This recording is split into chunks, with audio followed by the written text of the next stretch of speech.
दयालपुर नाम का एक गांव था जहां बाबूलाल नाम का गरीब किसान रहता था। उस किसान के पास एक छोटा सा खेत था। उसी खेत में खेती करके जो भी अनाज होता उसी से बाबूलाल खुश था।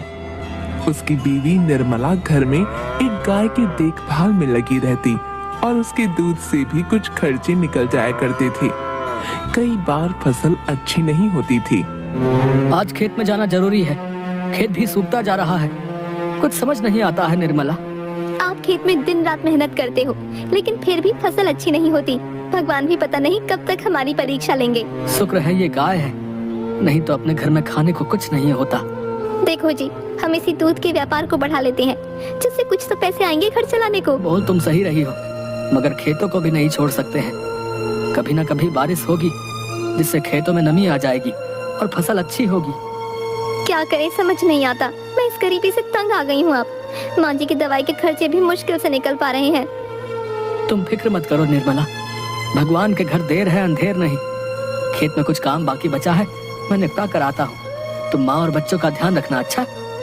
बाबूलाल घर से निकलकर सीधा खेतों की तरफ जा रहा था। रास्ते में महान पंडित मिले और उससे बोले, आज शुभ दिन आया है, तेरे समय ने तुझे बुलाया है। जिस घड़ी का तुझे इंतजार था वो तेरे निकट चला आया है। ये क्या बोल रहे हैं पंडित जी? मगर गांव में सबको पता है ये बहुत ही महान पंडित है। इनका कहा कभी खाली नहीं जाता है। प्रणाम पंडित जी, आज कहाँ को चल दिए और क्या बोलते हुए जा रहे हो? वैसे तो रोज चुपचाप चले जाते हो, आज गाना गा रहे हो? कि पंडित बाबूलाल को बस देखे ही जा रहा था और बस वही बोलता जा रहा था। आज शुभ दिन आया है, तेरे समय ने तुझे बुलाया है। जिस घड़ी का तुझे इंतजार था वो तेरे निकट चला आया है। अच्छा पंडित जी, चलता हूँ, खेतों में काम है। बुआई नहीं की तो अच्छी फसल नहीं आएगी। इतना बोलकर बाबूलाल खेत में पहुंच गया और जाकर खेतों को खोदने लगा। आधा खेत हो गया था। पूरा खेत खोदते हुए उसका फावड़ा किसी कठोर चीज से टकराया। ये क्या चीज है जिससे ये आवाज आई है? पूरा खोद कर देखना पड़ेगा। बाबूलाल तेजी से खोदने लगा और वहाँ खोदने के बाद उसे एक भगोना मिला। ये क्या भगोना? ये भी कोई जमीन में गाड़ता है क्या? कल तक तो यहाँ कुछ नहीं था। खैर छोड़ो, अब मेरे खेत में मिला है तो मेरा हुआ। चलो घर ले जाता हूँ इसे। बाबूलाल पूरा खेत जोतकर भगोना लेकर अपने घर चल दिया। देखो क्या मिला आज खेत में मुझे। लगता है कोई इसको कल रात को ही गाड़ कर गया है। बताओ तो, ये भी कोई खेतों में गाड़ते हैं? चलो अच्छा है, किसी काम तो आएगा। कितना अच्छा होता ना कि कहानियों की तरह सोने से भरा हुआ घड़ा मिलता आपको। अच्छा जी, सपने देखना छोड़कर इस भगोने को साफ कर लेना, दूध निकालने के काम आएगा। तुम्हारे दूसरा बर्तन नहीं लेना पड़ेगा। हाँ ठीक है, कर लूंगी साफ बाद में। अभी माँ जी को खाना देना है। बाबूलाल ने भगोने को नीचे रखा और अपने घर के काम में लग गया। रोज के सारे काम सामान्य तरह से चल रहे थे और अगले दिन सुबह उठे और अपने काम में लगे। निर्मला दूध निकालने के लिए गाय के पास गई। सुनो निर्मला, दूध के लिए जो भगोना लाया था तुम दूध उसमें ही रखो, बहुत बड़ा है वो। अंदर रखा हुआ है, तनिक लेकर आइएगा। बाबूलाल ने भगोना लाकर निर्मला को दिया और निर्मला ने सारा दूध उसी में निकाल कर डाला और जैसे वो भगोने को उठाने लगी, गाय ने उसे तेजी से लात मार दी और निर्मला वहीं गिर गई। क्या हो गया? कोई है? रिंपू के पापा कहाँ गए? क्या हुआ? कैसे चोट लग गई और तुम गिरी कैसे? देखो ना, इस गाय ने आज मुझे लात ही मार दिया। मैंने पहले ही कहा था तुम निकाला करो दूध, ये मुझे पसंद नहीं करती है। बाबूलाल ने निर्मला को उठाया और आराम से खटिया पर बैठा दिया और भगोने को उठाकर रख दिया। अरे सुनो, इस दूध के भगोने को सही जगह रख दो, नहीं तो मेहनत खराब हो जाएगी।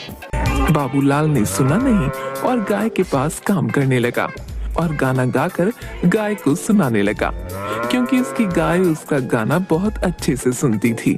दयालपुर का वासी हूँ, बाबूलाल है नाम, सीधी साधी बोली मारी, सीधा सा है काम। तुम्हारा गाना ही सुन सुन कर बिगड़ी है ये, मुझे तो जरा भी पसंद नहीं करती। बाबूलाल कुछ सुन ही नहीं रहा था और भगोने को बच्चों ने खेलते हुए गिरा दिया और सारा दूध गिरने लगा। अरे देखो ये क्या किया बच्चों ने तुम्हारे, देखो जरा। रिपू शिपू, खैर तुम दोनों का भी बताती हूँ मैं।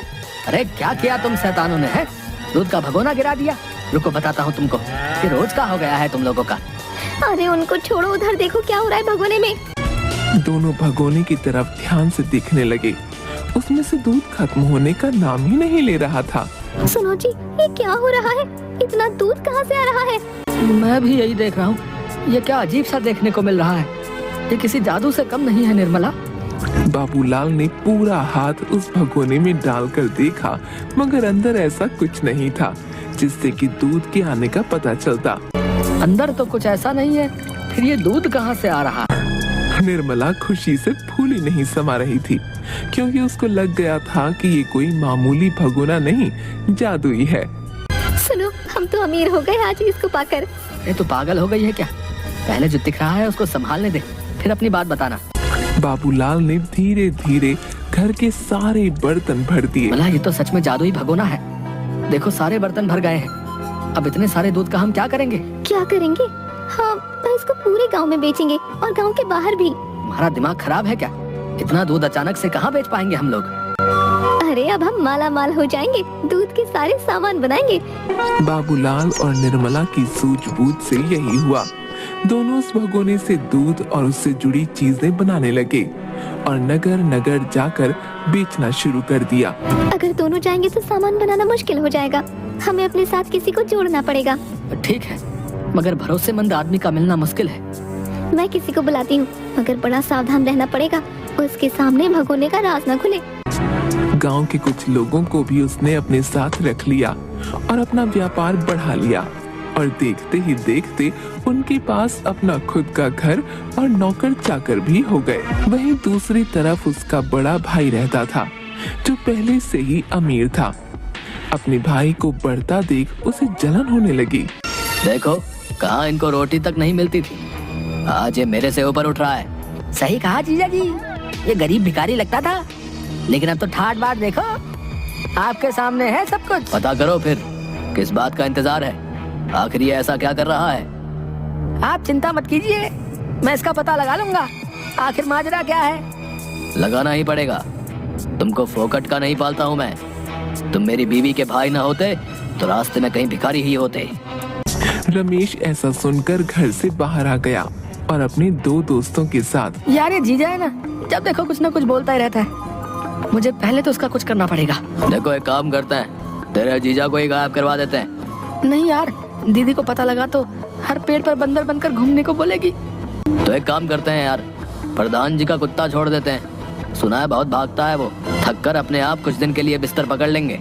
नहीं यार, वो भी सही नहीं है, अगर गलती से काट लिया तो रोज उठते बैठते जीजा जी मुझे काटेंगे कुत्ता बनकर, ये भी सही नहीं है। अभी जीजा जी ने उनके भाई बाबूलाल के घर क्या चल रहा है उसका पता लगाना है। अरे मैं बताता हूँ, गांव में दो चोर आए हैं, दोनों चोरी करने में खूब माहिर हैं। उनको बाबूलाल के घर भेज देते हैं कि पता करो माजरा क्या है, और लगे हाथ चोरी भी कर लाओ। हाँ ये सही रहेगा, तुम उनको बाबूलाल के घर भेजो और सब कुछ समझा देना कि चोरी का माल सरदार के घर चाहिए।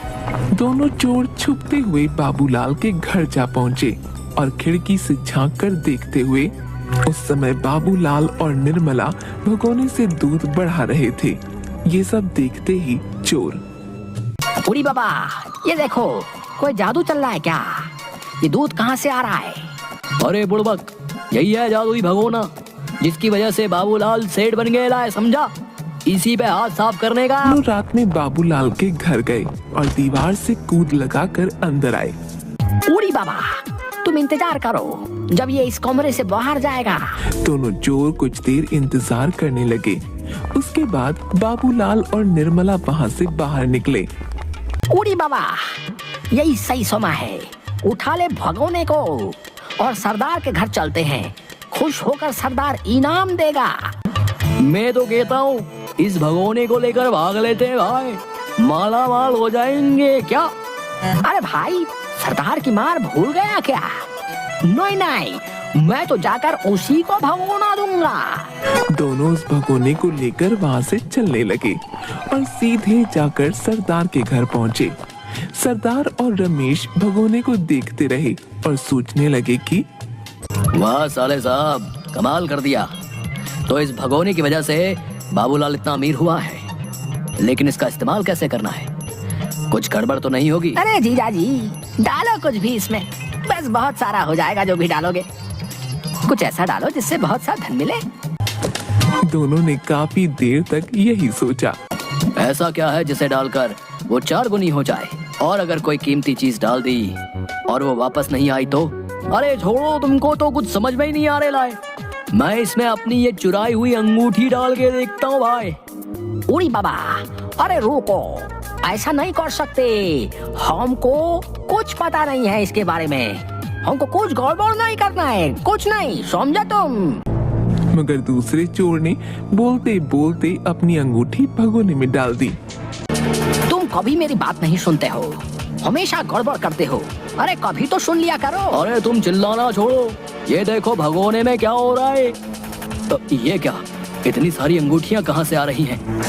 सब लोग उस भगोने का जादू देख चकित रह गए, क्योंकि वो भगोने का जादू एक बार चलने पर बंद ही नहीं होता था। दूसरा चोर घबराता हुआ बोला, यार सच बताओ, तो ये सोने का नहीं है, मुझे कहीं मिली थी, मैंने तो बस इसे ही डाल दिया। अरे मैं इस कमरे में फंस गया हूँ, अंगूठियों को रोको, मुझे बचाओ, इस भगोने के जादू को रोको, बचाओ। वो दोनों चोर और सरदार उसी के नीचे दब गए और निकल नहीं पाए। मगर रमेश ये जादू देखते ही घर से निकल गया था। अपने लालच के चलते ही इनके साथ इस भगोने ने उनको अच्छा सबक सिखा दिया।